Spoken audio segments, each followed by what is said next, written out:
Gamesthetic, episode 146, Sparky 3. Hope you're having a phenomenal day today, whatever day you're watching or listening to this podcast. We got both the boys in here this week. We got Zach back. Zach, how you doing? How you feeling? I'm doing good. What's going on? Not a lot. Just really busy. Played a little bit of TFT the past couple days with the new stuff that dropped. So having fun with that. That's why you asked. I assume that's why you asked. I assume something dropped. I looked it up earlier on Monday. I was like, "What is that happening?" Oh, it's happening. I'll play that. So wait, is it a new set or just? It's the mid-set update. Oh, okay, gotcha. Yeah. So I've been having fun with it. I won my first game this morning. Whenever I was, getting my car work done, I was playing on my phone. I won my first game with drawing a blank on the piratey set, like the Bilgewater, whatever. Okay. One with that one. That one is honestly just really trolly. Oh, Bilgewater has a set again? Yeah. Bilgewater has a set, and it's just like fucking a giant ship just comes in and blows everything up. So having fun with that. I remember looking at that one. That one, like when I read through the announcement, I was looking. Yep. I was like, man, those trait numbers look ridiculous. They are, man. Is it what, like 12? No. I mean, like the damage. The damage that you get for having it. As you continue to stack them, yeah. I think it's like at 3, they take damage, and then after a couple seconds, right? Yep. A cannonball hits them, and it's like a couple hundred damage for the initial hit. Pretty much every round for me, the actual, like, cannons and the boat was the one leading my team in damage. Almost every round, like, because I ended up getting pretty much everyone. I got every one of that class. I got all 7 characters, so I'm 7 of 9 for the stack. And I'm telling, there was just a giant ship that just came into the battlefield and just blew everything up. And I'm like, oh, this is easy. So that's probably gonna get nerfed. But anyway, yes, been playing some TFT. But John, how are you? I'm all right. I've been in a. I came in a mood. I've been having internet problems. It's been pissing me off. Hopefully you can get fiber sometime in the future. I know your pain very well, my friend, and I wish you the best. Yeah, that's like we've talked about before. It's like 80% of the time it works perfectly fine, but the 20 is just inconvenient. Yeah. If there's anyone else out there that has internet that does the same shit like that, where it works the majority of the time, but whenever it doesn't, it's the most inconvenient thing possible, please let me know. Let's just all get some F's in the chat, because that is unbelievably frustrating. And the exact company that John uses, I once used as well, so I understand your frustration. Sitting there watching a video like a little bit before I came over, probably like an hour beforehand, and it just pauses partway through. I'm like, what the fuck happened? And I looked, my internet was down for like 5 minutes. Oof. No reason. Just cause. Just happened. I understand, dude. I hope you can get Viber soon. I hope for your own mental sanity. But anyway, so for today, of course, we do have State of Play and Nintendo Direct, both of which had happened on the same day. Going to touch on those. Going to talk about the Unity software situation, because that was an interesting thing that popped out this week, especially since, as of now, still haven't backtracked. They're still doing it. They put something out where they're just like, we'll give everyone like so much money or whatever, but like the actual plan itself is not changing. So I don't know. It's a shit show. There's a lot of games that could be impacted by this, so it's definitely a very interesting conversation.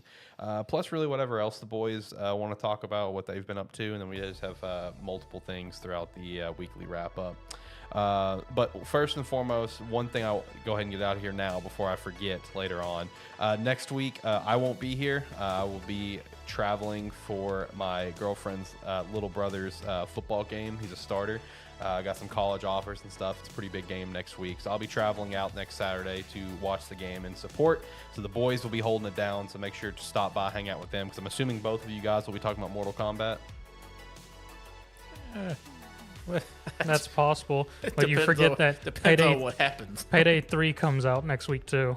Payday 3 or Mortal Kombat. I really don't care which one. Either way, the boys are going to be holding it down and talking about whatever they want to talk about.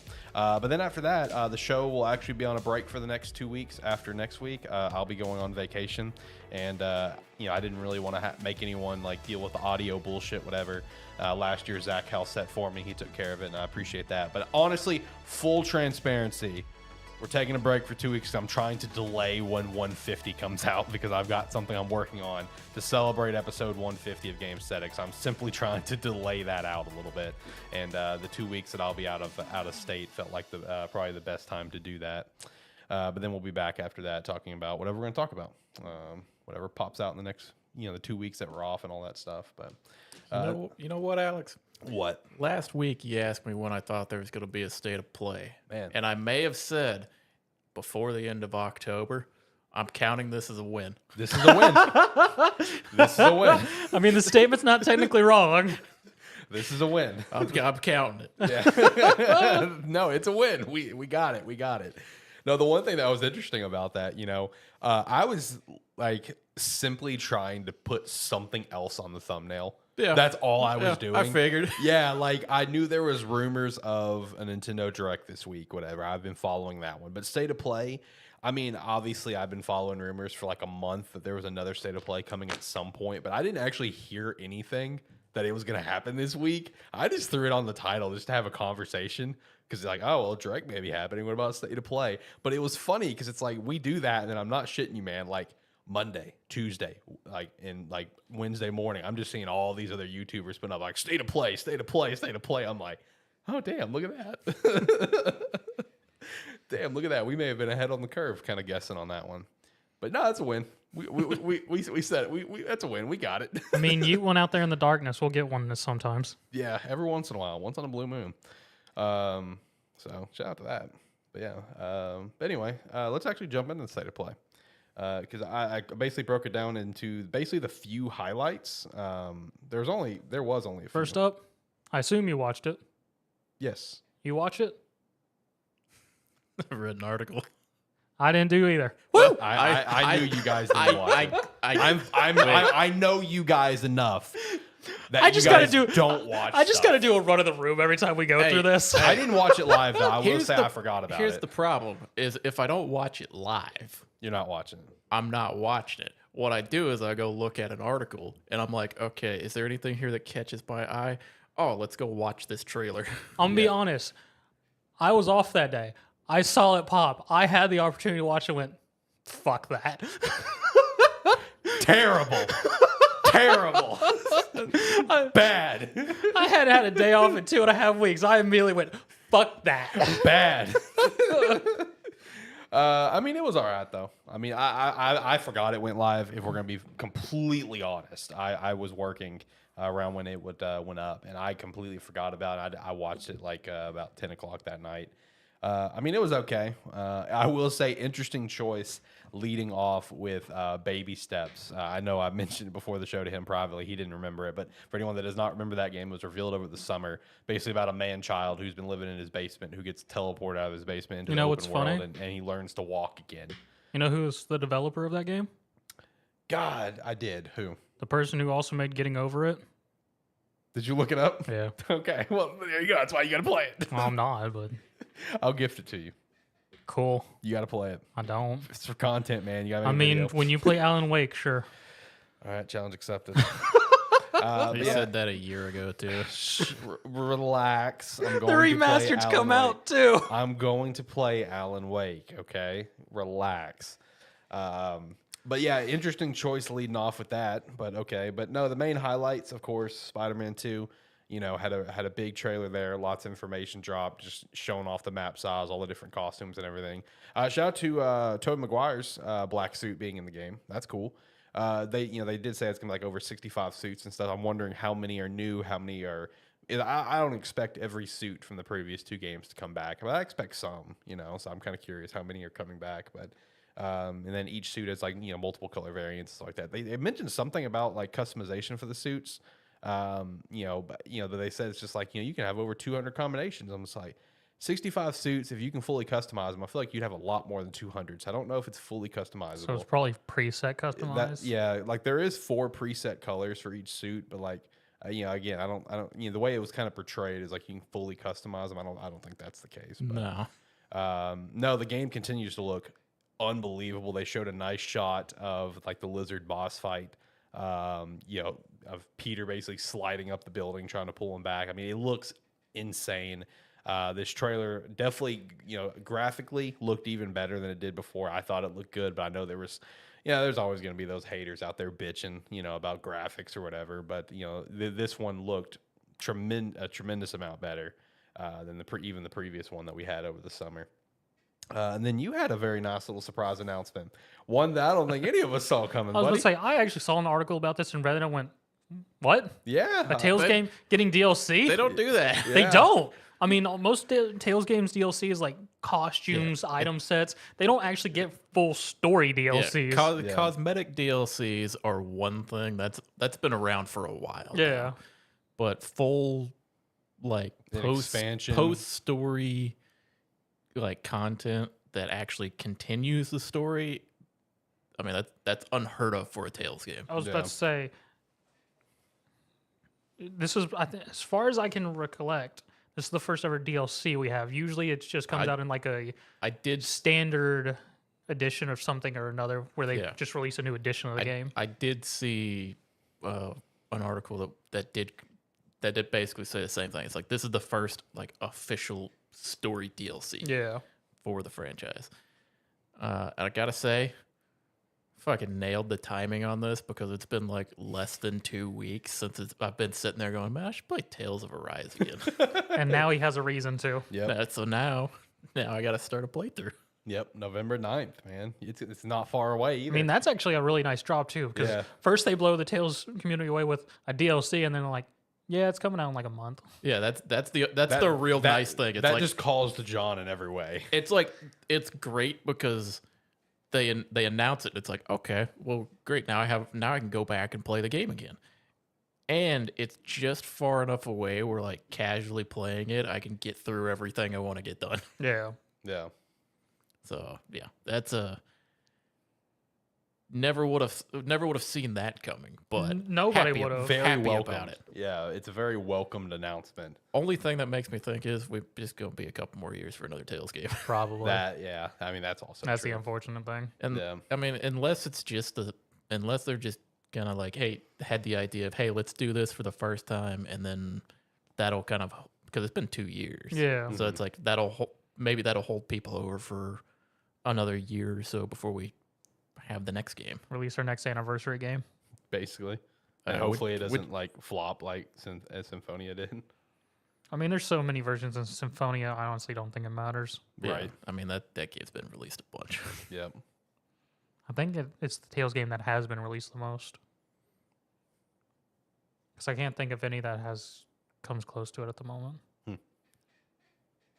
The only potential one would be Vesperia, but that's just because of the edition that came out like a couple years ago that was released everywhere. I think that's still only the third time Vesperia, because it was the original one. It got upgraded to Xbox One and PS4. And then I don't remember what the last version was. Was it PC release? It was PC, and then yeah, I know it came to PC, and I think it came pretty much everywhere that was available when it came to PC. Okay. And then Symphonia, I think the last version of it was like the fifth or Yeah, Fifth release of it. Symphonia's way out in front. yeah. Let's see. The next thing that I personally shouted out as a highlight was Avatar: Frontiers of Pandora coming You out. still this gonna try year. this? Yeah, I'm going to. My impression of the game, and I don't see anything changing this impression, is this is going to be a 7 out of 10 game that looks unfucking believable. Like that's what I can think see this, that. that's what I think this game is going to be. Like it's going to be visually unbelievable, like in terms of just like the world and stuff. Like I'm not saying the graphics can be like, oh my god, the most realistic thing ever, but just Yeah. the world, the environments that you're in is going to be so breathtaking, so like immersive and stuff. But the game is going to be mid as shit. That's what I think it's going to be. But I do want to play it. That's depressing. I mean, Dude, there's nothing wrong with those expectations. I mean, there isn't. That's It's just what I depressing. I just don't, because this is Ubisoft, man.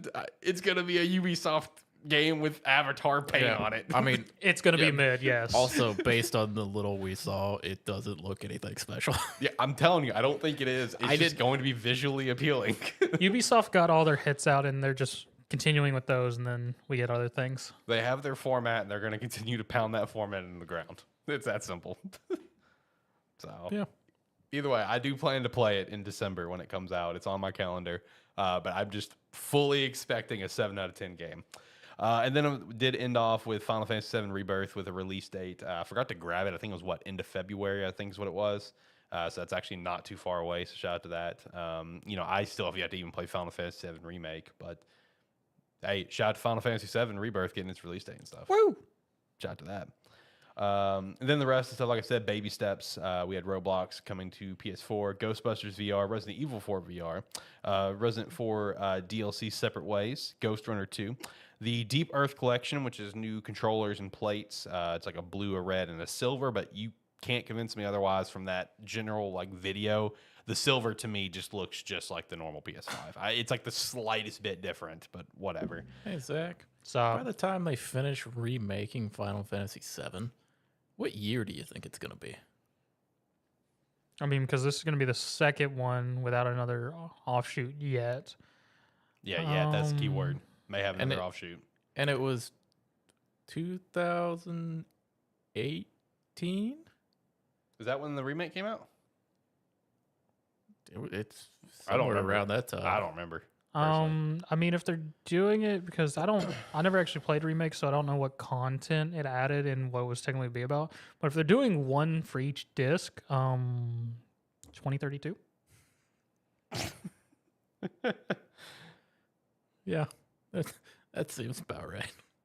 I was just wondering because it's like people every time they show something off, they get the biggest pop from all the fans. But I'm sitting here and I'm like, I mean, I didn't play the original. I didn't finish the remake, but I played. It's like I played through most of it, and I'm like, it's all right. But y'all got some nostalgia really carrying y'all here. Oh yeah, FF7 is super nostalgia. I mean, I'm gonna be honest, most FF games is very hard nostalgia.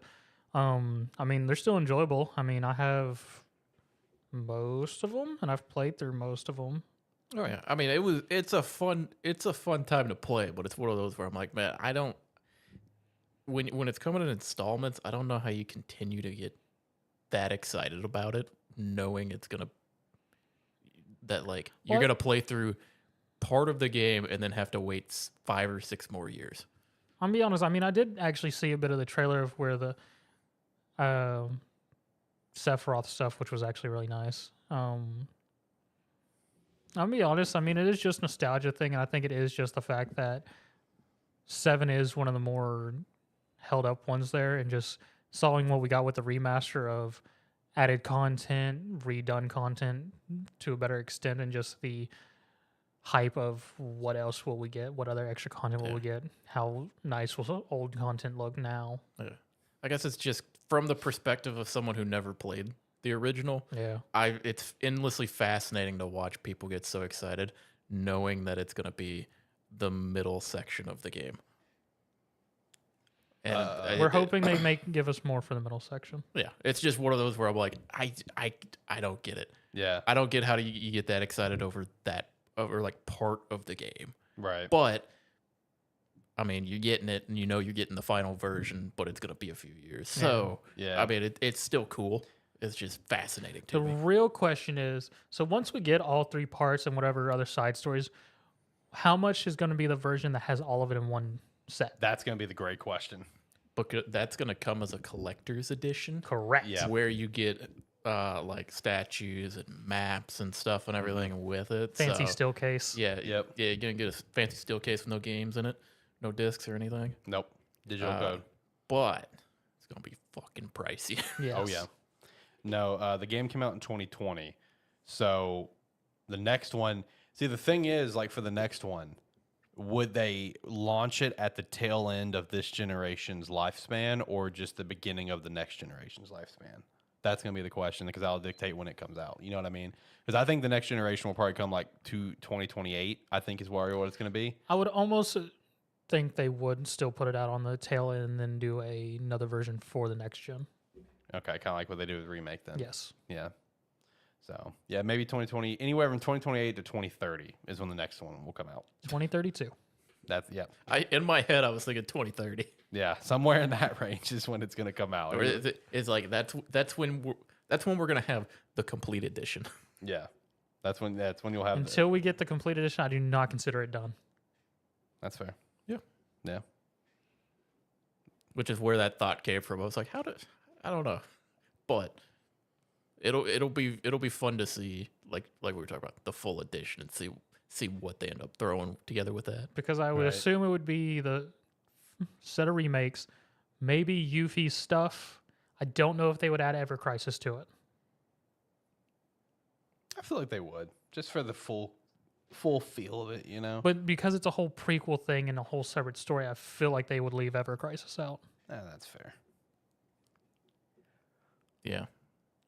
That'll be like a secondary purchase you can tag on with it. Yeah, there you go. Last three things were just Helldivers 2, Hawkeye Star Rail for PS4, and then the Sony's version of Splatoon, which is Foam Stars. Is that what that is? Yeah. Yep, it's got its open beta here at the end of this month. I think it was September 29th to October 1st. But yeah, like I watched that throughout that segment, and dude, it's Splatoon. It's Splatoon, Well, but yeah. not with Squid Kids. I mean, that's what it is. Well, it was like when they initially showed that off, they had the character walk up on screen and everyone went, "Oh, they're doing a Splatoon." Yeah, that's 100%. That's Like exactly you just what it can't is. tell by character design. Yeah. So Yeah, instead of ink, it's foam. yeah, so it's different. It's completely different. I feel like they're a little late in the game, though. The other series has 3 goddamn games in it already. Yep. Yeah, but they don't have to worry about making it like high res graphics and everything, make it look realistic.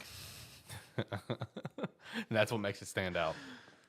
Splatoon is for the kids, and during the day, and then Foam Stars is for the men. Yeah, the Foam Stars is for the men after the kids go to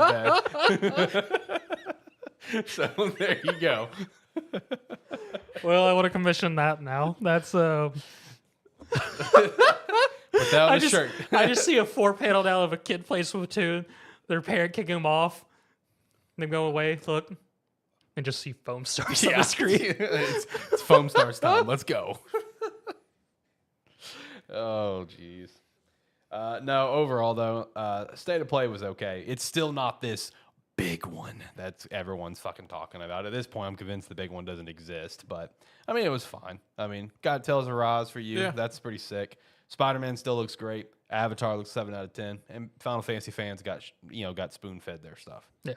Yeah. Overall, not bad. They showed Final Fantasy, so everyone was happy. Yeah, so that alone boosted up a lot of points. So next up, we had the mid Nintendo Direct. So The mid Nintendo Direct. yeah, the mid Nintendo Direct, the Nintendo Direct, if you will. Because I'm guessing you didn't like this, huh? Oh man, it was so fucking boring. I did watch this one live, and oh man, I was bored out of my mind. I don't care. We get a remake of Thousand Year Door. That's literally the only positive. Like I was typing up a message, right, of my full play-by-play reaction to this that I sent to Josh because me and him were talking about it beforehand. Okay. And my final statement was still mid direct. Lord have mercy, this is mid. D- before Paper Mario, C+ after Paper Mario. But like to give you an example of just like how crappy this was, like the 4th and 5th game was like, I think the 4th game was some Forza Nintendo game. Okay. And the 5th one was a music game. I wasn't really paying attention. I literally typed my message. Wasn't paying attention. What car game is this? Oh, wait, I don't care. And it's like some music game. Don't care. And then after that was this fucking Spy Family game. Oh, yeah. So what the heck even is that? Spy Anya, where she's just making a photo album. That's all you do is you're making a photo album. You go to school. You have family time in the afternoon. That's it. That sounds Rip. wholesome. It does sound wholesome. It's very wholesome, but man, I'm going to be honest. For the first Spy Game to the West, it's sort of fitting. it is very fitting. A very wholesome game. I mean, people will enjoy it for sure. But no, this direct was. It could have been an email. This is one of those that could have been email. I mean, it's You're not excited about the new F-Zero? that is cool as it is the second thing that I have on the highlights. F-Zero. The fact that F-Zero Got something. got something is astonishing. Like I shout out the reports last week on the show that there were, the credible leaker was saying F-Zero something was coming. The fact we actually got something is truly baffling. But no, I mean, this direct being mid though is not surprising because this is very likely the last Nintendo Direct of just the Switch era. The next one that we have will probably like introduce the next console, and then we'll get into Switch 2 and Switch Direct era. So like, I mean, it basically went out on a whimpering fart. the direct era for the Switch. But yeah, Paper Mario Thousand Year Door remake. Looks great. A lot of general enhancements. Apparently, they're adding more to the game in some capacity, like just general bug fixes and just quality of life stuff. So that's super cool. One thing that I was curious about, I want to go ahead and throw this out here now for a quick conversation, just because I thought it was. I understand the argument in almost every scenario. One of the most notable ones that we have harped on this show over the last month is Red Dead Redemption 1. But I saw a thing from, I think it was Switchforce, who put out a video about, with the DS remake of Mario and Donkey Kong and Paper Mario Thousand Year Door remake, priced at what they are, from them being a GBA game and a GameCube game, that Nintendo is price gouging. And I'm like, that is so ungodly inaccurate for Thousand Year Door. Because, like, yes, it's a GameCube game. I get it. $60 though. I was lucky to get my near flawless condition of Thousand Year Door complete in box for like $85. Lucky that I got it at that price. How is $60 price gouging when it's more readily available, cheaper than what the alternative is, and you can even take it on the go? I don't view that as price gouging. You got to think about it. Maybe not necessarily them, but people will inevitably think about this as like, well, I remember like 2 years ago, I went to my local game store and I saw it for like $20 or something like that. Because a lot of these games in the last couple years, the retro games, like especially some like Nintendo stuff, that has gone up in price dramatically. So a couple years ago, it may have been like $20-$30 for them now. So people see them at 60. It's not everything, Zach. I'm speaking generally. He's the biggest retro hunter one here. Zach, there are exceptions to everything that I'm saying. There are games out there that I know that you've bought that blow that out of the water. Correct. I'm talking in a general sense. These games that get brought up, people may look at it and say, well, why are these games $60? These games probably weren't even $60 when they came out. Why are they $60 now? It's because they fucking can, and you're going to buy it. Correct.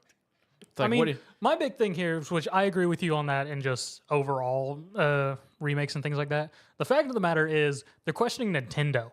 Yeah. This is Nintendo's formula for the past decade. Yep. Several decades. They re-release something, they put it at a standard price, you buy it.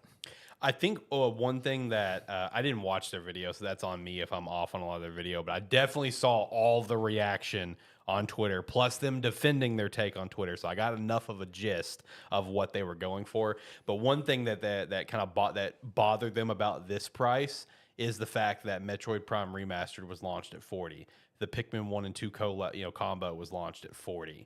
That was their kind of basis of a complaint, and I'm still just what were the games that they were talking about again? Thousand Year Door and Mario versus Donkey Kong, because that's a remake of the GBA game. There's a key very difference there. Mario remaster versus remake. Yeah.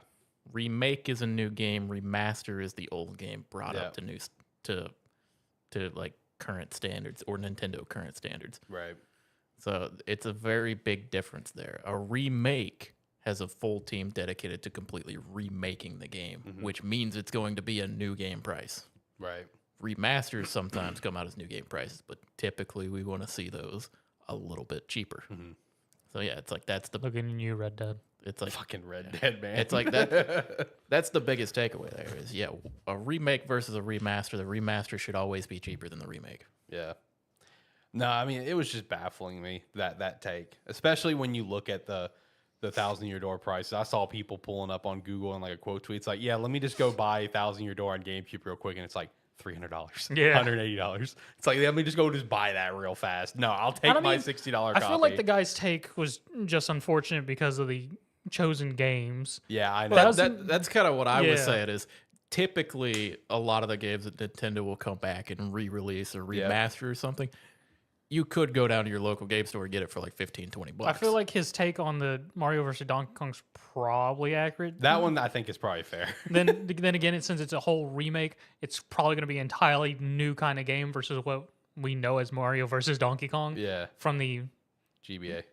Yeah. No, the funny thing is like how he put his initial tweet up that started all the fire. Where he's just like, I was about to lay down to take a nap, and this idea popped in my brain. So here's a video, and I'm like, man, you should just lay down to take that nap. You should just let that idea go to bed with you, Bubba. Unfortunate for him, just because of the take he did on a game that most people, even non-collectors, know is as expensive as all get out. Yeah. But probably feel like his take on the other one is probably fair. Yeah, it probably is. But hey, at the end of the day, though, I mean, realistically speaking, A+ content. People are talking about interacting with it. Did his be job. fair. It's getting interaction and traction on Twitter. He did his job. He may have not gotten the attraction he wanted, but hey, it's something. It's something. Hey, that's content, baby. But yeah, F-099 though. You know what's so funny about that? When I was talking to Josh a few days prior about the direct and what could possibly be there, and I told him that apparently something F-Zero could be there. I told him it's like it'll probably be something fucking stupid like F-099. So like in my reaction text, I'm like, holy shit, I called it. But so F-099, it looks pretty cool though. Shout out to that. New trailer on Mario RPG still looks incredible. Very excited for that one. Princess Peach Showtime. Actually got a full look at this game, title, release date, everything coming out in March. That was one interesting thing about the entire direct is all the release dates. You know what I mean? Like being like March and stuff, or February, like those first couple months. Because like I've been hearing a lot of conversation that like March is a very interesting month to watch for Nintendo because like it's either one of three things is going to happen. Either it's like going to get the reveal of the next console, either release the next console, which I don't think so, or that's like apparently a cutoff deadline for Nintendo to developers to get games in for launch. I've been hearing March is an important month for Nintendo for the next console. So, everything kind of releasing around that time, it kind of makes sense and it's just kind of fascinating. I did see that when it came to Luigi's Mansion Dark Moon, got kind of a full look at that, remake, remaster, report, whatever you want to call it, up to the Switch. That one's coming out in the summer. So I thought that was kind of interesting, but I don't think that it really indicates anything about the next console. They've done cross stuff for years. It's not a really big deal. Like I said, Mario and DK got the Zelda and Ganondorf amiibos, Sora amiibo. So now all Smash amiibos are complete. Once that comes out, shout out to that. The final DLC for Mario Kart 8, Unicorn Overlord was an interesting one that caught my eye. This is a 2.5D Tactics game by Atlas. And it actually looked pretty cool. Like it's over like 60. Published or actually developed? I think this was. That's a great question. Let me look. I don't remember. I know Atlas is involved with the game, but I don't remember if they developed it or not. But either way, the game did look actually pretty interesting. Like it's got like over 65 unique characters and stuff. Just big old. Let's see, Unicorn Overlord. I think it's developed. I think it's developed by Atlas. Okay. So. Yeah, tactical RPG by. Yep, it is developed and published by God Second dang, one of Atlas. their weird ass games. Yep. So.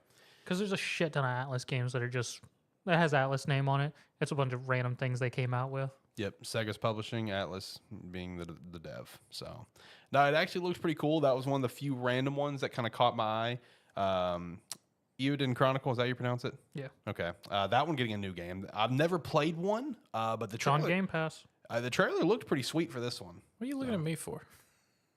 You said Game Pass and immediately look at me. Can you blame them? Yeah.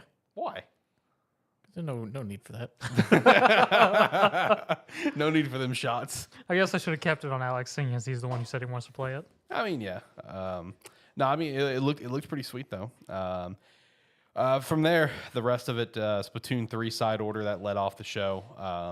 I will say, while I'm not interested, the concept for it seemed really interesting because what they're going for this DLC is that it is basically like, you can play it an infinite amount of times because it's like you're essentially taking a roguelike and putting it in Splatoon. That's literally what they're doing. But no, I mean, shout out to that. I mean, looks kind of cool. I won't check it out, but I mean, I definitely acknowledge where like, okay, that's pretty sweet. Prince of Persia did get a trailer. I don't know if this was news that it's coming to the Switch. I don't remember if the original reveal had Switch logo on it, but either way, already sold on this game. Like I said, there was some car game, some music game, I don't know, Spy Family game. He was done trying to was care checked out. about this direct. That's the worst part is that's like literally the 4th and 5th game. And I was already like, all right, yeah, this sucks. Then Trace Memory, another code. I think it's another code, but they mentioned the game Trace Memory. But another code, I think Recollection is what this is going to be.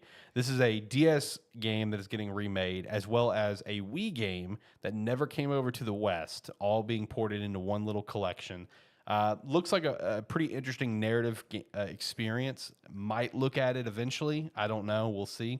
New Saga, Tomb Raider, first 3 games getting a collection. And you can turn off old graphics and a new remastered graphics. So gamers of today can experience the triangle titties. So shout out to that. Detective Pikachu 2, Trombone Champ, which, oh my God. That's what you've been excited for, right? No. This is when I was tuned out, is when it propped up in the like quote line leading to the trailer. It's like, this game is a real toot. And I'm like, oh my God. He forgot he was watching a direct. Yeah. At that moment is when I'm just he like, expected oh, all God. seriousness. It looked so bad. And I'm watching the game and I'm like, dude, this feels like you're in like a middle school music class. You realize that's the game, right? I know. That's who it's targeted at. I know. Lord. Next up, we had Battle Crush, which looked kind of interesting. It's a shame that no one will probably play it. It's free to play, but it looked kind of cool, but no one will probably play it. War Tales, Contra Remaster. Shout out to that. Contra getting remastered. You can flip between like up-to-date graphics, old graphics, so that's pretty cool. They showed off a thing with the Nintendo Museum that's opening over in Japan. There's also Xenoblade 3 amiibos, Bandotale, a new game. Also, shout out to that.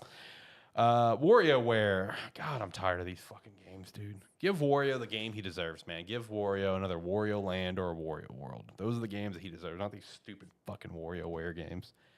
Eastward gets a DLC. Wargroove 2. Didn't know there was Wargroove 1. Yeah, it's a fun tactic game.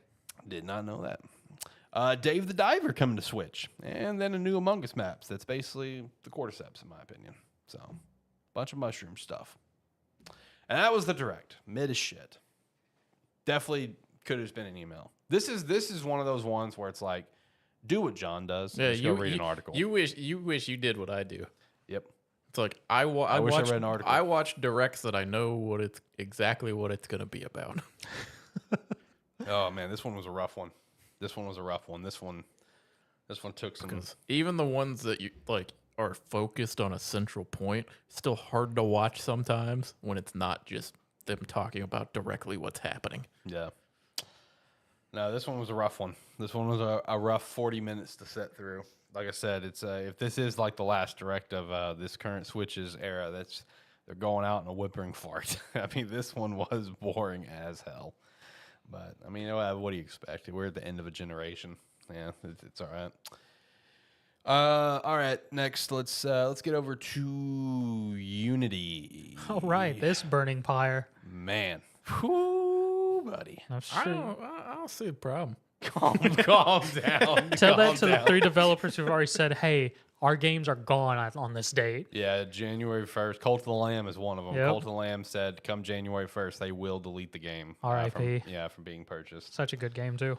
For anyone for some reason aren't familiar, Unity is a engine used for a lot of games. It's up there in the realm of like the Carbon engine, Unreal Engine, stuff like that. It's just a general software that a lot of developers can have easy access to get into, fairly easy to learn for the most part for anyone who really wants to strive to be a game developer.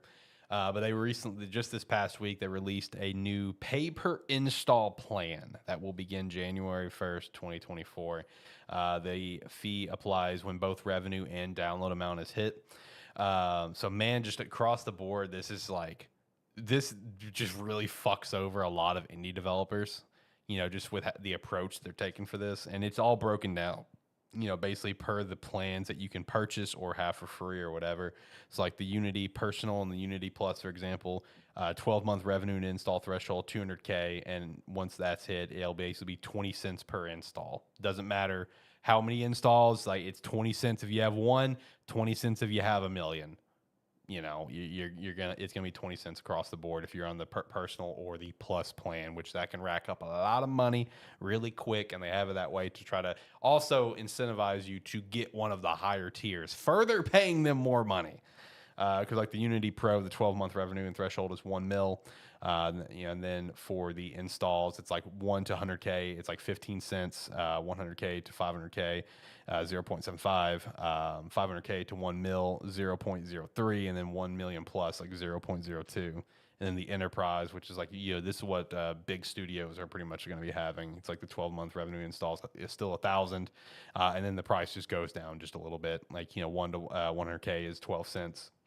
100K to 500K, 0.06. 500K to 1 mil, 0.02, and then 1 million plus 0.01. But like, I mean, it's still going to rack up money pretty quick, especially if you're not in the enterprise plan. And as of now, like I said earlier in the show, they've yet to back down from this announcement. They're still planning to go with it. And the funny thing is, you got to keep in mind, Unity apparently is currently run by former EA CEO who introduced loot boxes into FIFA back in 2009. So this feels very fitting. Apparently, game devs that are signed with a subscription service are free from the fee. However, the service instead will be charged. So if Unity, if they've got a game going to Game Pass or PlayStation Plus, Unity will go to Sony, Unity will go to Microsoft and ask them for payment.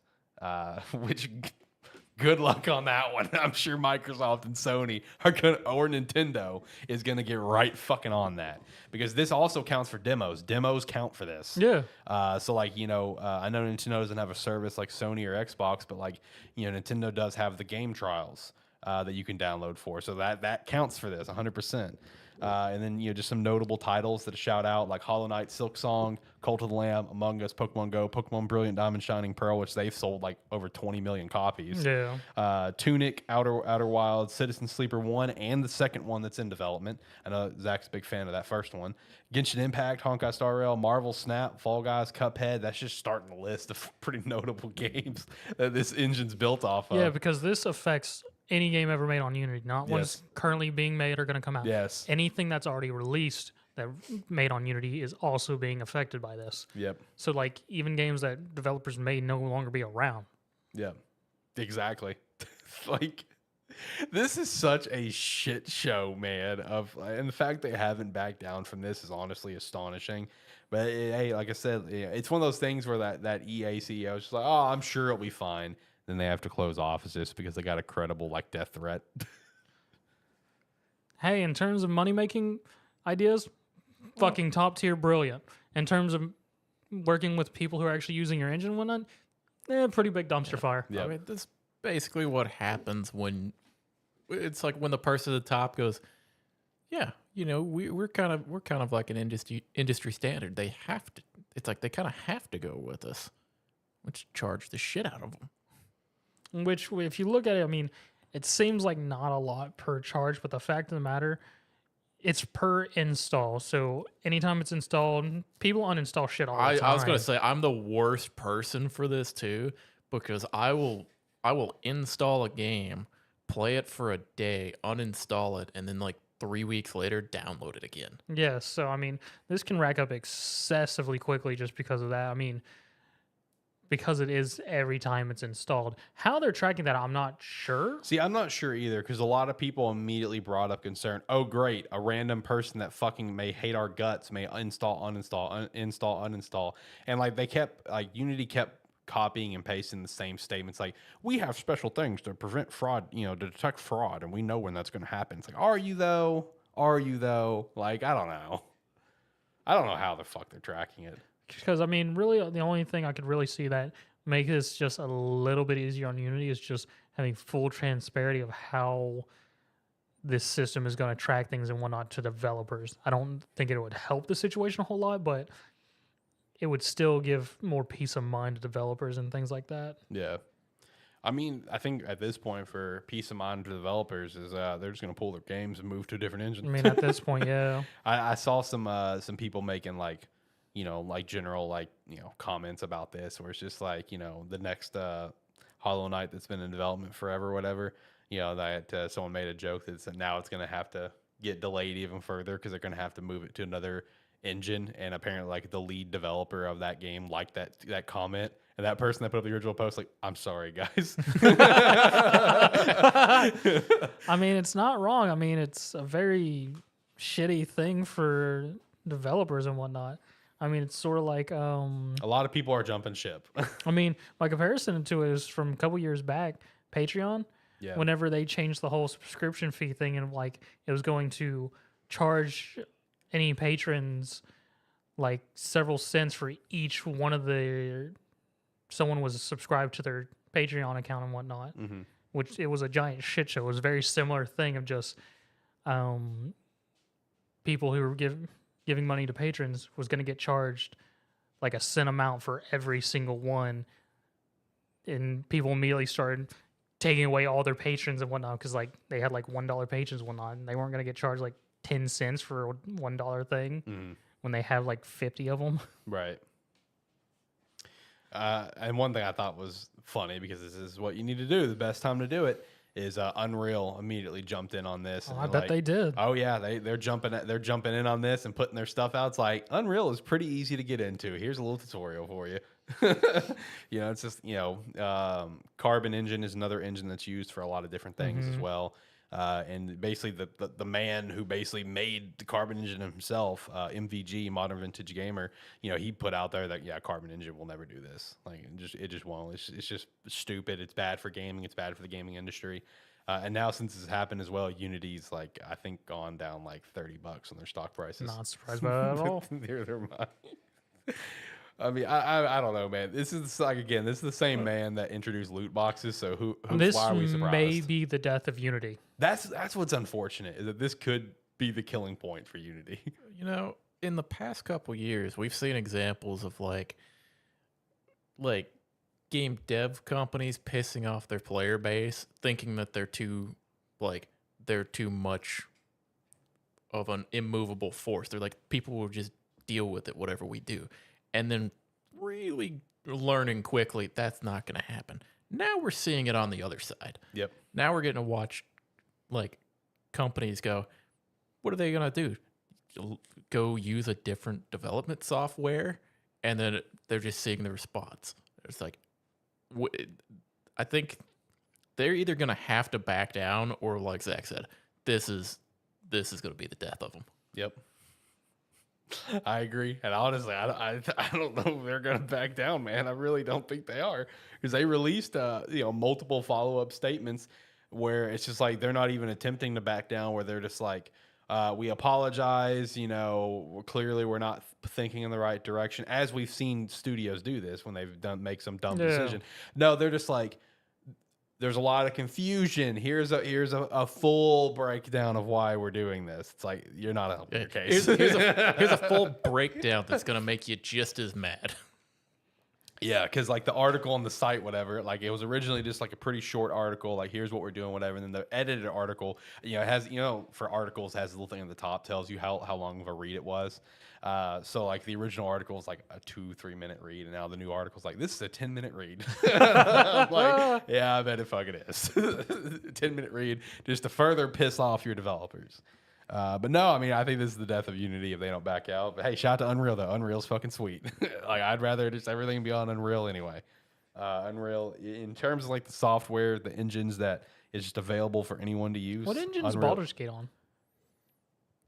Oh, I don't remember. Would it be Unreal or just one of their in-house? I'm trying to think if it is. I don't think it is Unreal. No, it's their engine, I believe. Okay. I just don't remember what it's called. Let's see. Baldur's Gate engine. Oh, Infinity Engine is what it's called. Okay, cool. Yep. I knew it wasn't any of the standard ones. Yeah, no, it's. Let me look up Infinity Engine. Is that just like an in-house one for them? Let's see. What is the Infinity Engine? See, when I look it up, I see Baldur's Gate 3 Engine Divinity 4.0. Because it's their own. I think it's kind of their own thing they've been developing. Because like with the way they make their games, and the interaction, especially with like different elements in that. Yeah. It's like they kind of it's like they took a step back and had to kind of create their own engine and system to be able to do what they wanted to. And I was sort of thinking that because I remember Larian not using a standard development software, and it almost makes me curious with Unity going this path and with seeing the possible death of Unity right now. Would other studios reach out or even put out their own development software for others to use for a price? That's a great question. Some, absolutely not. No, Others, maybe. Who would it be? I don't know. That's why I thought it might be a thing of others developers reaching out specifically to that developer rather than developers actually putting it out, hey, we will start selling our software. Yeah. That's a good question.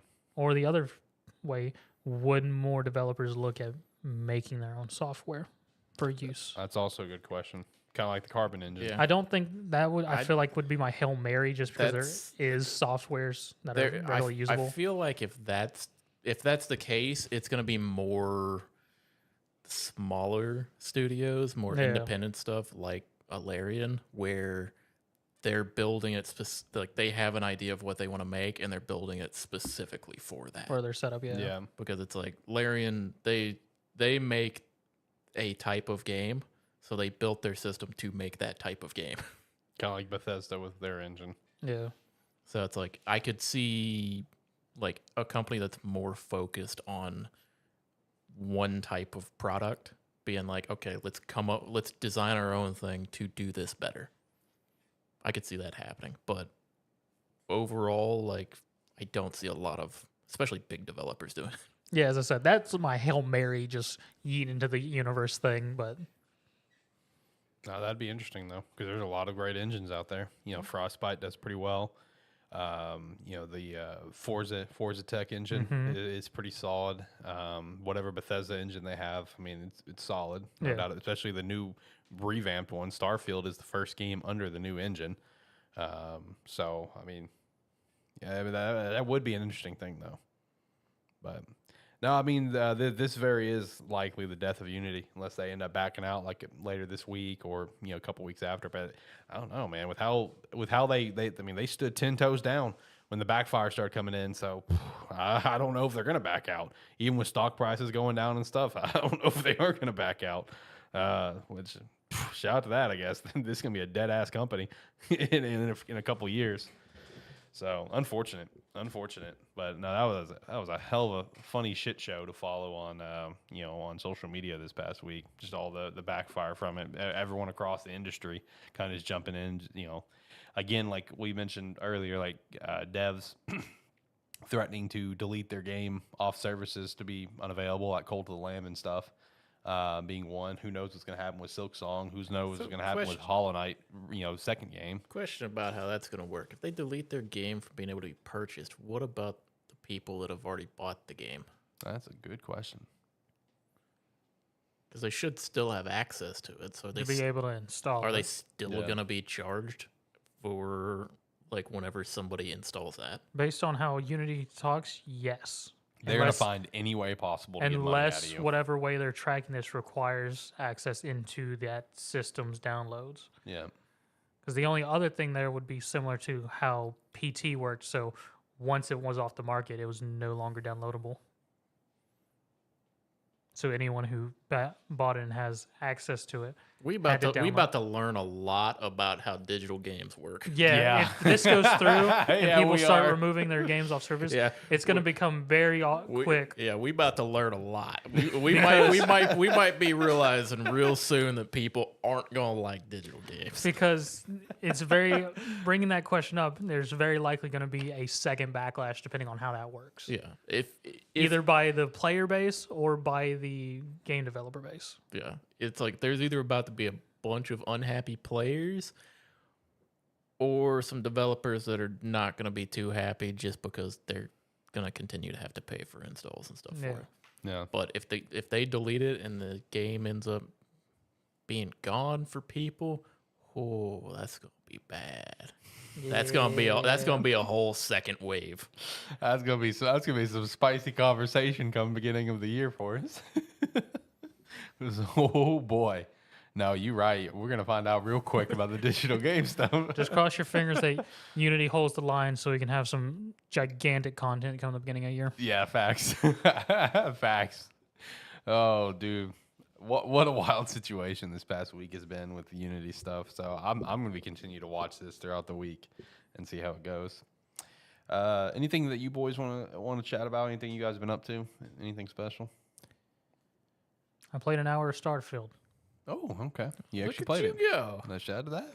I had an hour. I went, fuck this. Not for you. Yeah. Immediately, my thought process was, what am I doing? Okay. Yeah, not for me. I'm gone. Peace. Yeah. So I bought Digimon Survive. Hey. I had a boy. Yeah. I immediately closed out of Wow. I immediately closed out of Starfield, went to Marketplace and went, oh, there's stuff on sale. Hey, Digimon Survive. Had a boy. John is so pumped right now. Bought it for $30. That was John's biggest pitch about Black Friday last year. Digimon Survive went on sale for $15, and as soon as I got down to it, John's like, "What a deal!" That's the best. That's probably the best deal that came out of that whole thing. I'm gonna be honest, it's held strong because all the reviews now, almost a year later, Oh yeah. is consistent. So people got over the whole visual novel aspect of it. See, I will say, just going on a tangent about Digimon Survive, it hit a point in the game, like kind of in the middle of it, where I had the moment where I was like, man, I'd almost BK if I didn't have to do these battles. Yeah, I remember you saying that on an Yeah. episode. Yeah, you got to a point where you were just done with the battles completely. Well, it was just. Did you end up beating it? No, I haven't beat it. But you made it most of the way. I made it halfway through. It's like there was a point where it felt like where like you were almost static with all of your Digimon for an extended period of time that felt like it was a little too long before you kind of got to get to the next stage. Mhm. But that being said, the visual novel aspect of it carried it pretty hard. Mhm. Yeah, good for you, Zach. Hopefully you enjoy it. We'll see where it goes. I'm currently been putting too much time into Heretic Fork, so I have only played Path of Exile. As much as you're allowed to because of your internet. Oh, I've been struggling my way through it. It's been pissing me off. It is very frustrating playing that game with like inconsistent internet. But I've been making it work. But no, coming up soon, I am going to be revisiting older games that I've left behind, Okay. or revisiting games like Tales of Arise. So I'm gonna be going back to some stuff. What's gonna be the first thing you go back to? Probably Tales of Arise because it's got DLC coming out All right, fair enough. in like a month and a half. Any chance you're gonna go back to Cyberpunk soon? Since the new thing's coming out Yeah, I was about to say it's like a coming out? week, right? next week. I think it's next week. I think it is too. Yeah, I think they put up the 21st. I thought it was supposed to be end of this month, I thought it was supposed to be the Tuesday that I left for vacation. I just know they've released several trailers and teasers Yeah, this week for it. But I saw a date on Twitter that was the 21st. I'm like, is it releasing early? Like, did they bump up the release date, or is this like an early access thing? Because I swore it was the week that right before I left for I vacation. just know Phantom Liberty will be out here in like a week or two. So I mean, if it comes out Is next week, I may actually check Is that out. that supposed to be like? Is with the DLC? Is it recommended to do a new playthrough, or have the game beat and then play it? If you just want to do the Phantom Liberty, I think it's probably your best intention to have the game beat. But to my understanding, you can access it anytime. But Yeah, just, because it's Well, sort a lot of times with yeah, you'll get at least some sort of recommendation. It's like if you want to do it, because I'm curious because I want to. It's on my list to play through. I have it downloaded. yeah.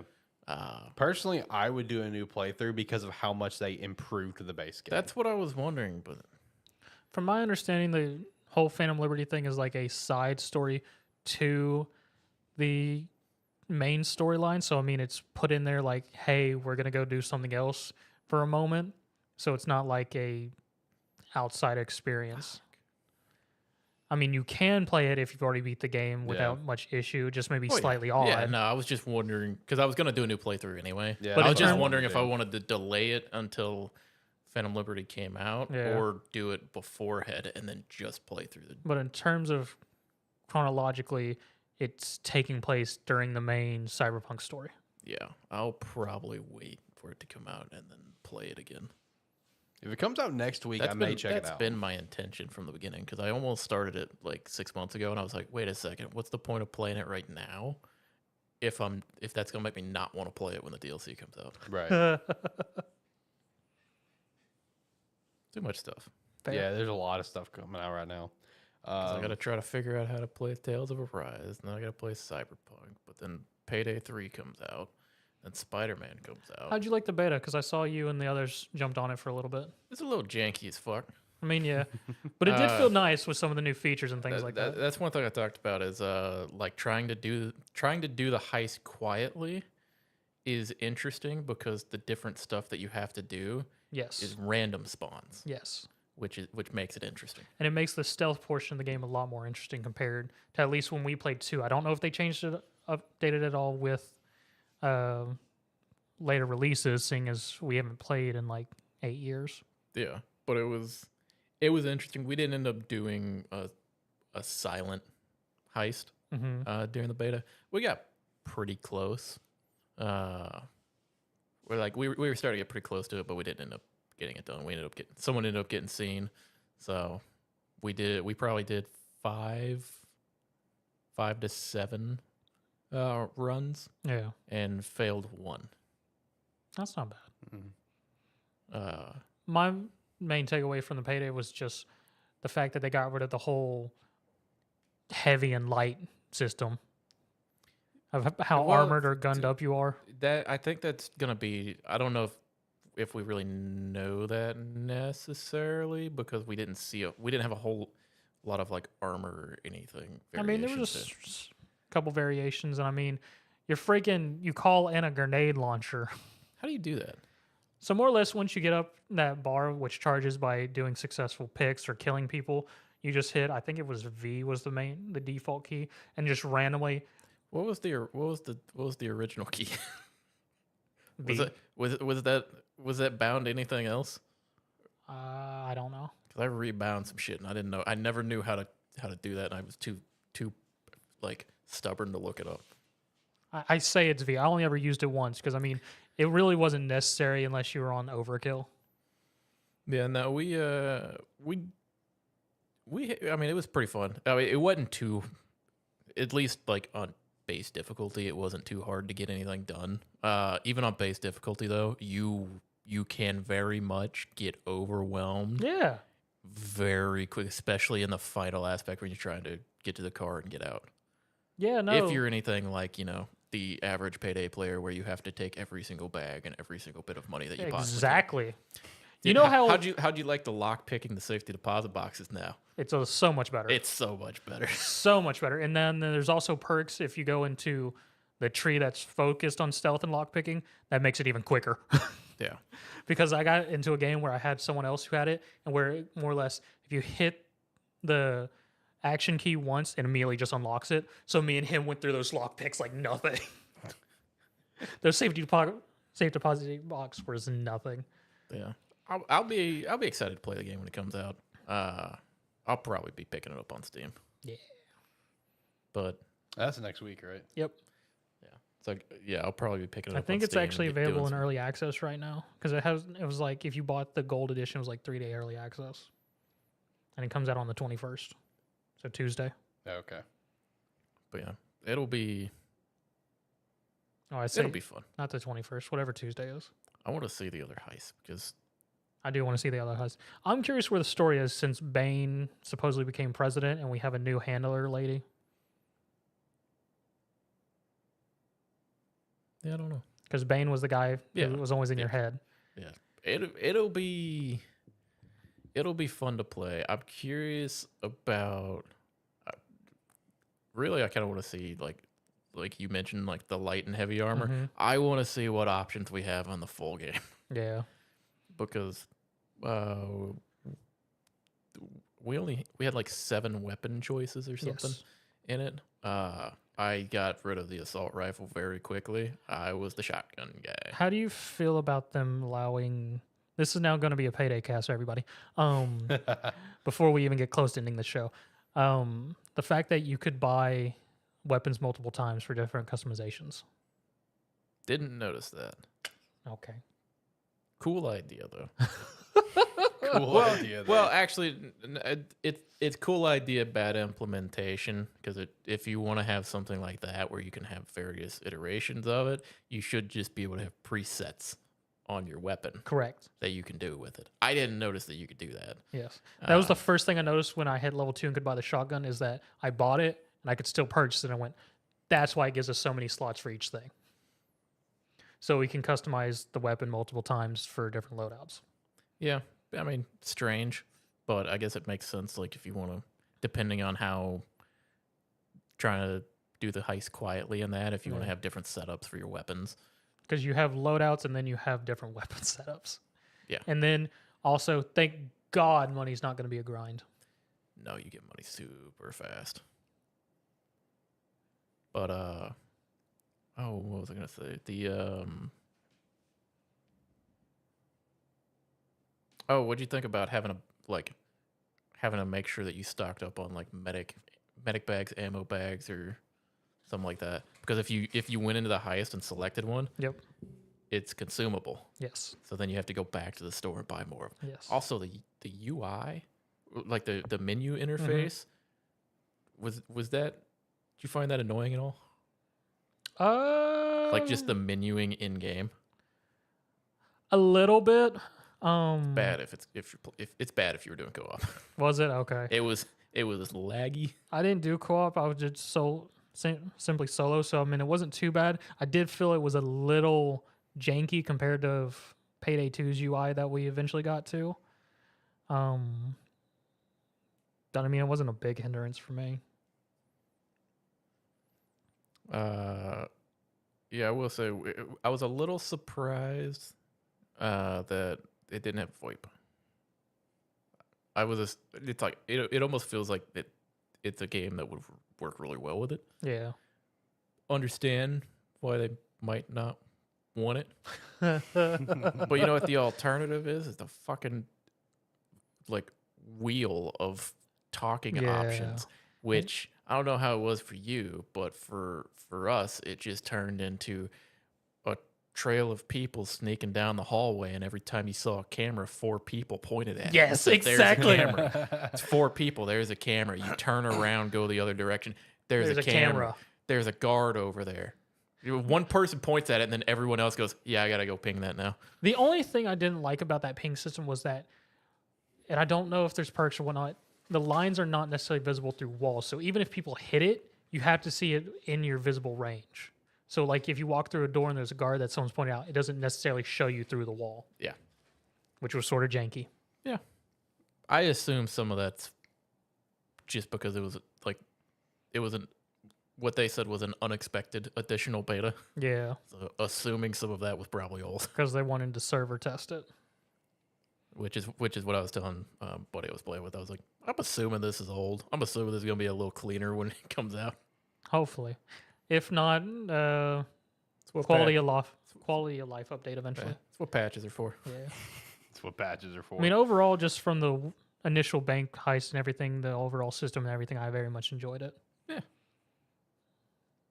Yeah. Like I said, we did a few runs and we were like, okay, now we know what how the game plays. I'm willing to buy this now. Still hate cloakers. Splinter Cell. The fact that those guys come out on easier difficulties now is sort of scary. Dude, they just fucking like, regardless of the enemy, when it's time for them to show up, they will spawn from inside of you. Yeah. They will spawn from everywhere. Cloakers don't care. Well, no, I'm just talking just in general, any of the cops. Oh, I never got that. Oh, no, yeah, no. I would be sitting there looking and they'd be like, they're on the way. And then I'd see like 7 guys just phase in. And I'm just sitting there, I'm like, you guys normally don't come from this way. I did see that because like I did see all like the different spawn points they could come from, because it very much, when the assault happened, it was very much, oh, we're suddenly out of this garage, or we're coming down the street, or hey, we had a helicopter here. I was like, what? And then you just get they sent in a bulldozer. What? Is that the big charging dude? That's the big guy in the full heavy armor. If he's charging at you, one shotgun blast to the head, and he stops. Yeah. And he pulls his gun out, and then Well, that was because that was always their weakness, is you break their visor glass. yeah, and then they just take up a shitload of ammo while you're getting shot by everyone else. Yep. But it's gonna be a fun game. Yeah, it's gonna be fun. Just a few days, though. Yep. A few days. So, yeah, next week, you guys will just be talking about Payday and maybe Probably. Mortal Kombat. We'll see. It's really pushing this Mortal Kombat. Yeah. MK1 probably. He sent us a message in Discord saying, either y'all gonna talk about Mortal Kombat. Hold on. I hold looked on, at- hold on. Here's why. There was a little confusion on my end of when Okay. the Yeah. game came out, because Yep. I saw a lot of people talking about it all over Twitter, the reviews dropping, Yeah. everyone talking about it. And when I Googled Mortal Kombat to see the release date, like literally the first thing I saw, man, was like the base game, not even the special edition, the base game at like a Best Buy. You know how Google has the shopping thing? It says pick up today. So I was like, okay, I guess it's out. That's as far as I went. Okay. So that's where the confusion came in. Because he sent that, and I went, I know the early access started. I was like, I'm not paying $100 for this. Fuck that.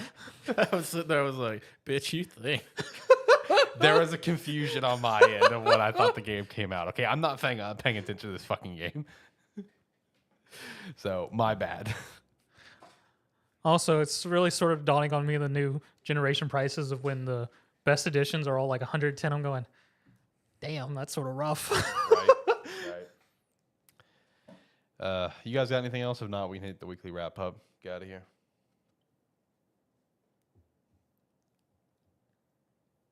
Payday cast is over. Okay. All right, weekly wrap up. So the first thing that I wanted to shout out was that Pokemon Tail Mask is out, What is that? the DLC. What? Yep. It's a thing. I can explore more stuff on foot. God, I hate you so much. Josh has played it, and Josh says it's incredibly mid. That's everyone's reaction online. Is like, yeah, it's a thing. Wasn't the first one for Sword and Shield also mid? All of Armor was all right. Yeah. From what I've heard, it's like casually not trying to like rush through it or anything, kind of Yeah. exploring around is maybe 6 hours if you're going really slow before you've kind of done everything. Yeah. The most exciting thing to come out of the DLC is literally just we got confirmation of where the second DLC takes place Okay. with the Blueberry Academy that's out in the middle of the ocean. Apparently, it's in Unova. So that is the only thing that everyone's been super pumped about. It's like, oh fuck yes, Gen 5? Yeah, because there's been all these talks of this Gen 5 game that's happening next year. So it's just like Gen 5's happening. Like, this is it, guys. Look at this. See, we're going to Unova. This is so cool. That's what everyone's been excited about, not the DLC itself. The one thing that Josh pointed out that he thought was really nice about the Teal Mask is like, while the Indigo Disc is going to obviously be based in with the Blueberry Academy, this one, he said, in his opinion, feels like Johto. Like, it's got like a Johto vibe, a lot of the same music, stuff like that, just the general vibe of the area that you're in. So I was like, I guess if you're a Gen 2 fan, you'll have a great time. There's a lot of Johto mons that you can catch too, but I don't know. I told Josh, and I've been telling him this forever because I have not had any excitement for the DLC, is that the absolute earliest you're going to catch me playing this is potentially when I'm going down to Florida, whenever I won't be driving. That is the earliest opportunity I might play it. And even then, it's a big question mark because there's some other things on Switch I'd like to play. I recently picked up. Octopath Traveler? No, but I do want to pick that up. I recently picked up the Five Nights at Freddy's collection, the first 5 games, and I plan on playing They that. made 5 of those? Yeah. There's more than that. Yeah, plus Security Breach. And the weird RPG that everyone likes to forget. I guess I like to forget the entire franchise. I'm surprised you picked up FNAF. I mean, I know you've been getting into horror games, but I didn't figure that was your style. Christina's a massive fan. So there you go. Gotcha. Yeah, there's your answer. Plus, we're going to see the movie, which I am excited to see the movie. Right, there's a movie. movie? Yeah. Coming out in October. It looks really good. The trailers look so good. Nah, the trailers look good, dude. I'm excited. If it doesn't end up with a guy being put in a animatronic, it's not real. You know what else is really good though? One Piece. That's what I've seen. One Piece live action's actually really. I mean, fucking good. it got a God, season wrong 2. podcast. It got a season 2 already. I mean, this is the first anime to live action that's getting a second running that's outside of the East. It's actually really good. You ain't gonna lie. It's not the wrong podcast, John, It is the wrong podcast. because the 2 people who are on it are here. Yeah, there you go. Yeah, wrong, Shout out to AniMan Plus, hey, baby. Wrong day, wrong banners around the video. We can switch that. Honestly, with one click of a button, I can make it go to the next one. It may take a minute. I don't know what will happen to the stream, but I can do it. Anyway, back to the weekly wrap up, though. Ascendant Studio, which is the creators of Immortals Avium, has laid off half its staff R.I.P. after poor launch and sales. Unfortunate. This is still a game I plan to play. I don't understand. The thought process or the reasoning behind. Right. It's it ain't launched. Well, it launched. Well, I mean, it came out. I know. I but mean, yeah. in my How much? you can call nobody's launch? noticed yet. Exactly. I know. I have one guy at one of my stores that I talk games with who has picked it up, and he says, "Yeah, it's fine. I'm enjoying it." And I asked him the exact question that we talk about all the time. I'm like, "Is it a 7 out of 10 game?" He's like, "Yeah, I'd say it's a 7 out of 10 game." I'm like, I'm on it. See, that's, He has no context of the show. I just asked him that question, like, "Is it 7 out of 10?" That is our standard if you don't Yeah. know, folks. Yeah. see, Zach, this is the problem. It may have launched, just nobody's known yet. Nobody's realized. Thus, this is there's gonna no be- reason to keep these employees on staff, unfortunately. Unfortunately, Yeah, yeah. you got to start the next one. Season 2. Like One Piece. Yeah, exactly. Like One Piece. You guys are fucking terrible. Give it some time. You'll watch One Piece too. Oh, I won't. Yes, you No, will. he won't. Give it some time. No, I won't. Give it enough time, and he will. He will did you watch ever the finish live Moon Knight? action. Which one was that? Give it some time, and he will watch the live action. Just Maybe. give it some time. All right, so next up, EA is already cutting support on Wild Hearts, only 7 months after launch. Oof. Yeah, just I'm not surprised, though. yeah, Yeah, I mean, poor launch. You know, shame, but that may have been that game may have been doomed, kind of timing of it coming out and everything. Fun game, though. But unfortunate. yeah. There is a Like a Dragon Direct set for the 19th. I don't so know what to expect from this. I don't know either. I'll put it on the script for you next week, and if there's something cool that you want to chat about, there you go. But that is Expect me to happening. watch this. I imagine you'll go check out an article. Okay, I imagine you'll go look at something. I mean, I might watch it. I'm off Tuesday. yeah. I mean, you might see something. Is Tokyo Game Show this week too? Believe so. The weekend, 21st through the 24th. Yeah. Okay, that's right. So yeah, Tokyo Game Show's next weekend. So shout out to that as well. Starfield is getting DLSS soon, so that's cool. As well as a bunch of other random updates, such as an eat food button. All right, I'm glad we're prioritizing things here. I mean, it's not like anyone's going to use it. Yeah. Insomniac devs have officially moved to Wolverine. Woo! So I'm looking forward to maybe seeing more on that next year. Maybe. No. Maybe. No. Maybe. No. We'll see. Nope.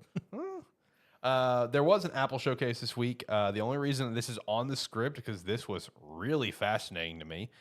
With the iPhone 15 Pro, it will be able to run AAA games natively, meaning you can download it to your phone and play it, not via cloud. And games they showed is Resident Evil 4, Resident Evil 8, Assassin's Creed Mirage, and Death Stranding. See, Nintendo? That's how you do it. That's impressive, especially because they said natively. That is very whatever chip Apple created for this phone. That's very fucking That thing impressive, has better hardware than the Switch. dude. I think everything has better hardware than the At Switch. this point, yes, But it's a mobile phone. yeah, dude, That was released as a game console, the Switch. yeah. Yeah, but I mean, even every other phone that we have right now could run all the Switch games better than the Switch. This isn't news. I mean, it's not, but we got the fact that it can run some of these other AAA games. Yeah, that's impressive. At 30 FPS too. Well, now you threw out the FPS, man. It's not 60. Now it's just going to be a rage of, it's not 60. Yeah, I know. The one thing I'm gonna be curious about is like when someone's playing one of these is games. gonna be downloading these? Yeah, see, that's what I want to know too. I have questions. How big of a fucking Yes. drive do you have Yes, on this how phone? much space is How on much these battery phones? life does this fucker That have? was my question. Is like when they're playing a game like this, how quickly is your phone going to die? I have to know. It's gonna last about 13.5 minutes. Oh, dude. No, that was whatever, man. Props to Apple wanting to get into the gaming space, maybe. One of the most random game announcements I've ever seen came out this week, and that was a Demon Slayer Mario Party. I don't remember the actual title of this game, but it's Demon Slayer Mario Party. When I saw someone tweet about it, they didn't have like the reveal video, and I'm just like, is this a meme or is this real? And I had quickly looked it up and I found it. No, it's real. There's a reveal trailer. It's when I say it's Mario Party, but it's Demon Slayer. So whatever, man. I mean, Okay. coming to Switch. That seems appropriate. So whatever. It's another one of those classic times of where it's like, hold on. I'll give a little bit of props on something. We got an anime game that's not your standard bullshit fighter that sucks. Props to that, I guess. Bandai Namco has done the same thing over and over and over and over again. hey, Shout out to something different. You can say it sucks, but you know what Bondi says? It sells. Barely. because they've said before, it's like, are they making the games that they want to make? Maybe not necessarily all the time, but sometimes you have to make what sells. But they barely sell. You're gonna tell me people played One Punch Man, a hero nobody knows, more like One Punch Man, a game that nobody knows. It got 2 games. It didn't get a second one. Did it get a second one? I think it did. It got 2 What? games. I'm Okay. pretty sure it got 2 games. All right, hold on. What? I didn't know I got a second. I know. I also know. Also, you know how much of a crew they need to make these games? A fucking skeleton one. I mean, basically. I guess also to be fair to the One Punch Man game, it did get nominated for Fighting Game of the Year because like 2 came out. Fucking stupid. That category needs to go in years where there's not a lot of fighting games. That category needs to go. But now you're making me question: did it actually get a second one or got not? 2 games. Whatever, man. Demon Slayer Mario Party. Check it out next year. Little rumor here per Jez Gordon that apparently the next Mass Effect game will return to linear format and not open world, similar to what Andromeda had. So more in line to what the first 3 games were, or really the second and third game. That sounds terrible. That sounds fantastic. That's what they need to do. And then the last thing is Xbox launching a credit card next year. Seems deadly. Seems motivating. And deadly. What's wrong with having a credit card? Well, I mean, in terms of having an Xbox credit card, that seems kind of deadly. When I can go up to Blizzard Activision and slap my credit card and I'm going to buy you. I mean, yeah, probably. If there's anyone that would get a credit card limit enough to do that, it would be you. What's your credit card limit? Microsoft's bank account. Basically. Basically. See, like if when it comes to you, Zach, if we had to like pick a certain sort of like wrestling persona, you would essentially be like Ted DiBiase. You would be the $1 million man. I mean, I'm okay with that, Yeah. but why did it go to wrestling personality? I've been just into wrestling again Okay. recently, so I thought of Ted DiBiase in this situation because you're the $1 million man here. So that's all I had for the wrap up. Do you guys have anything? Any news bits? No. I think we've killed all our bits for this show. I'm pretty sure we I ran. got fucking nothing. I'm pretty sure we ran this show like an extra 40 minutes because of all our bits. That's okay. That's no big deal. All right, we're gonna hit the music and we're gonna get out of here. Like, comment, subscribe, rate, whatever your platform allows. It does help. Yeah, I got nothing else. Peace. All right, yeah, do what he said and more. And if you liked what you got here with us, then thank you. If you made it to the end, thank you. If you like what you see for some reason, come check us out. We do these on Saturdays about 6 p.m. Central Time, so come check us out then. Make sure to also check us out on our website, sparky3.com. You can sign up for free or sign up $5 a month, and we'd appreciate that extra support. Also, use our referral link down below to pick up some Rogue Energy. Use promo code SPARKY3 to get 10% off, as well as use our referral link to go buy a jersey from our Agent Inc. store. Join the Discord, do everything and more. Again, I won't be here next week, but make sure to come by, hang out with the boys while they talk Payday 3 and whatever else they want to talk about. And then after that, the show will be on a break for a couple weeks. So I'll be back in 3 weeks. Hopefully everyone has a wonderful day and a wonderful next few weeks. And the boys will crush it next week. So shout out to that. All right. Bye.